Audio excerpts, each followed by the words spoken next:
No, it's a statement, man. I know I said I'm back, but in essence, we back.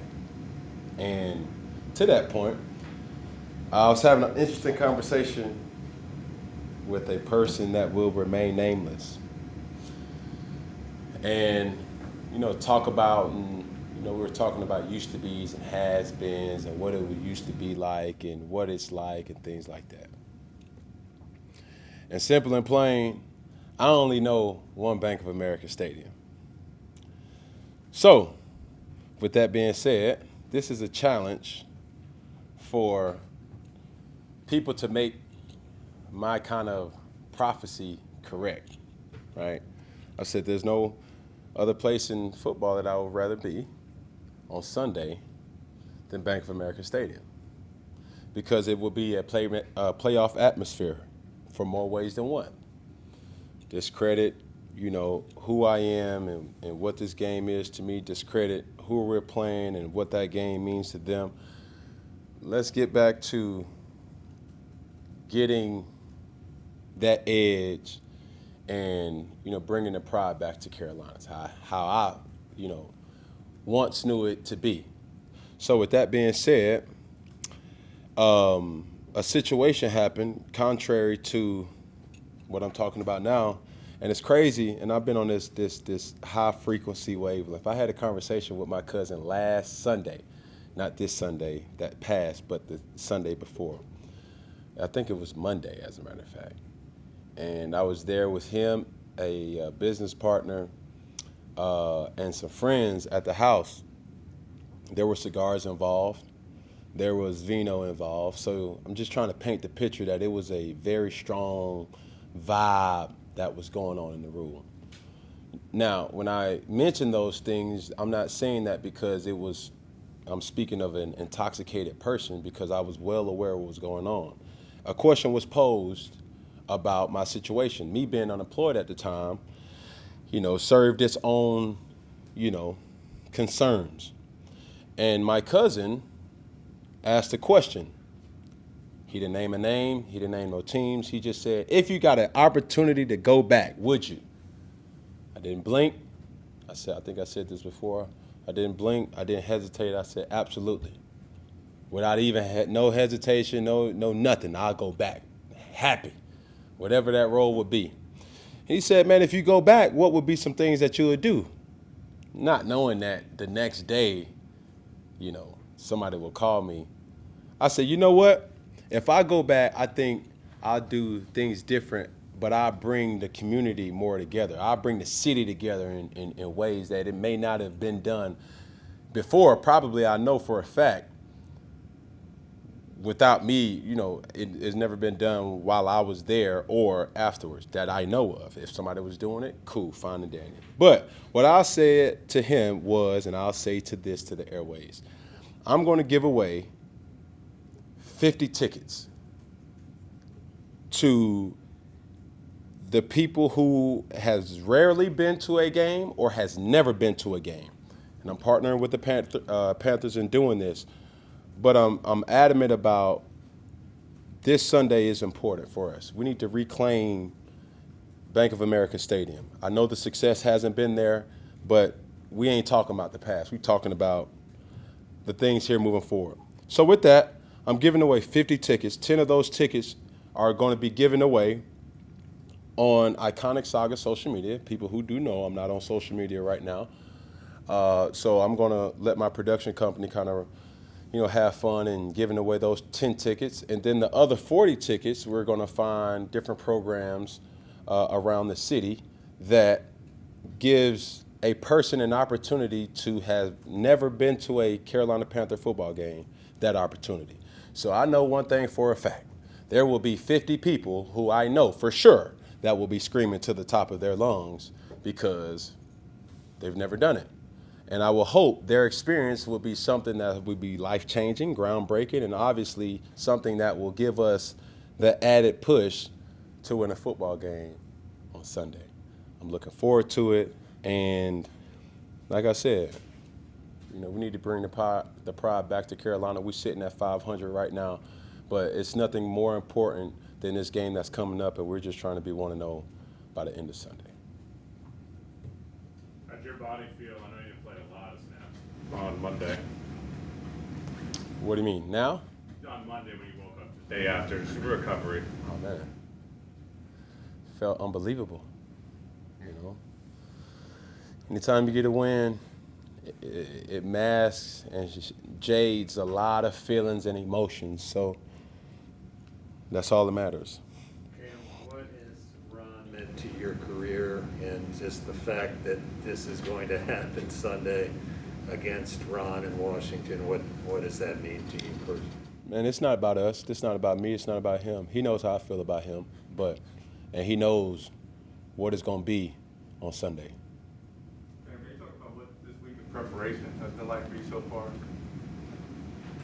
Just trying to be a professional, doing what is asked of me, trying to understand the things that will be asked of me, and that's pretty much it. How's that going?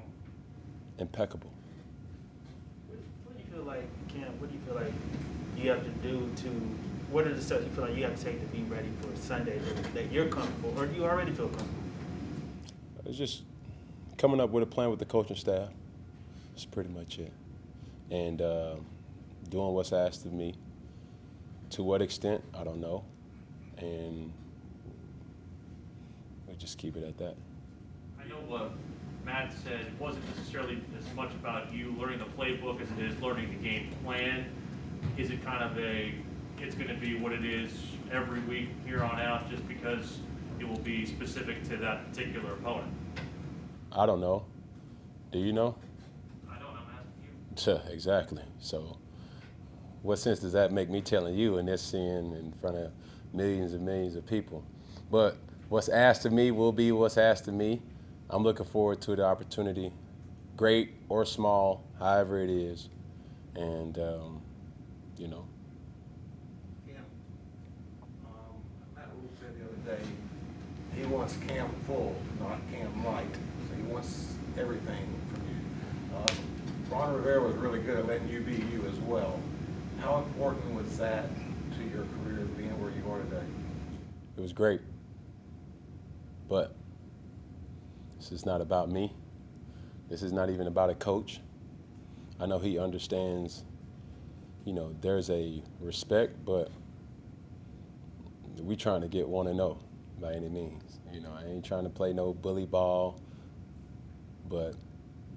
or no, you know, not stating the obvious, but I refuse for the narrative to be about two people when it's about 106 people. Yeah. You get what I mean? Yeah, it's good math. So 53 people on the offense, on the Panthers, as well as the Washington football team. And we just got to be ready to rock and roll. What have you learned about Joe Brady while kind of cramming this last couple of days? Still learning. So, you know, it's some things that, you know, he presents. There's some things that I present. There's some things that Sean presents. Some things that, you know, Coach Rule presents. And, you know, it's taking a village.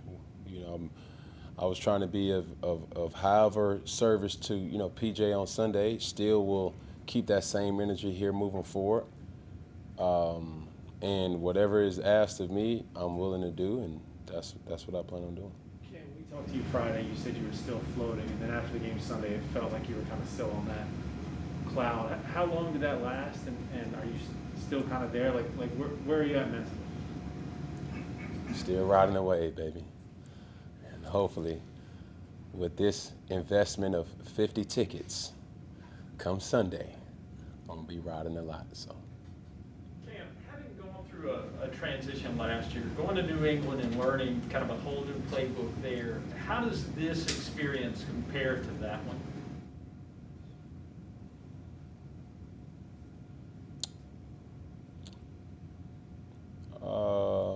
Close in resemblance as far as situations, but to a magnitude of where I'm at now, you know, I'm just trying to render my services however the team fits. And like I say, however great or however small, I'm just going to keep working each and every day, trying to learn as much as I can. Are you better able to learn a new thing having been up there? I mean, was that helpful in the process of learning new styles? I wouldn't say it's something about being up there. It's just about just having the mental fortitude to learn. Just kind of piggybacking off that, I think you mentioned at your press conference last Friday that you pulled to not take anything you learned from there. So what did you take from that in New England, and how has that helped you here? It serves no purpose for me to answer that question. I have a lot of respect for that organization and those people that's in there. But right now I'm just trying to get prepared for the Washington football team and trying to get a fan base to believe in the team, because it's going to take all hands on deck. And I'm excited about what's to come. Is that what you mean when you say bring the pride back to Carolina, is to get a fan base to believe in the team again? Can you elaborate on what you mean by that? Well, having a conversation, with multiple people, it's almost like when they describe it, it's kind of different than how I describe it. I'm here for all the oohs and the ahs and the boos and the nahs. But, I know how it can be. And I'm talking about it all being when everybody's pulling in the same direction. I know how it can cause confusion for the opponent. So that's what I mean. When it's being described to me these days, I don't hear that. So I'm an action person. And going back to it, I know it's going to take more than 50 people, but I want the severity of people to know that I'm giving away an opportunity. And I want people to understand, the fans to understand that, like the shirts say, we're back. And it's going to take a lot of people to kind of jump on board and believe. It's going to take it one game at a time. I can't guarantee you this, I can't guarantee you that. I'm going to do my part. Looking forward to another opportunity to prove. And to what capacity, I don't know. And to be honest, I just don't care. I know my role, and my role is, becoming a leader of this team, one of the leaders of this team. It's a due diligence that I do owe, and obviously being a leader of this team, meaning a leader of this community, I'm just want to bring people together and use my, God gift that God has given me to bring people together. So I know what it's like on Sundays after the game, before the game, from the tailgates, the energy that's floating in the air, and it's second to none. And I wouldn't expect anything different come Sunday. You've been here. You've been here about a week now, and understanding a lot of that's been spent inside this building. But curious what your thoughts are about how Charlotte's changed, or how things around the organization or even the stadium have changed in the short time you've been gone. Yeah, a lot has changed, but certain things still stay the same. I've been hitting my spots, and then I made about a couple calls, and everybody saying the same thing. I knew it was going to be only a matter of time till you called me. So, yeah, certain things just don't change. What do you think that this version of the Carolina Panthers have to prove exactly in saying that y'all are back? Prove? I think it starts with ourselves. We don't get too caught up in the rah-rah of outside the facility. I know that can become cliche, but, to be honest, it's just really about playing to our standard and our caliber, protecting the football and doing as much keys to victory, just checking off the boxes that we can possibly can. And then if we do that, then everything else will take care of itself. I just want to clarify, you said you were talking with folks and they were saying that, I guess, the pride isn't there as it was when you were there? I just want to make sure. I understood. Ask your question again. I said, I just wanted to make sure, you said that you were talking with folks and they were saying that the pride wasn't there as you know it. I just want to make sure I understood what you were saying. Pride has never left. I just want to bring it back to, kind of turn it up a little bit. You know what I'm saying? And when when you hear talks about what it's like now, it's like, nah, we need it to be better. So. Was Sunday Hey, about? this is it. All right, thank you, Dan. Thank you. Appreciate it.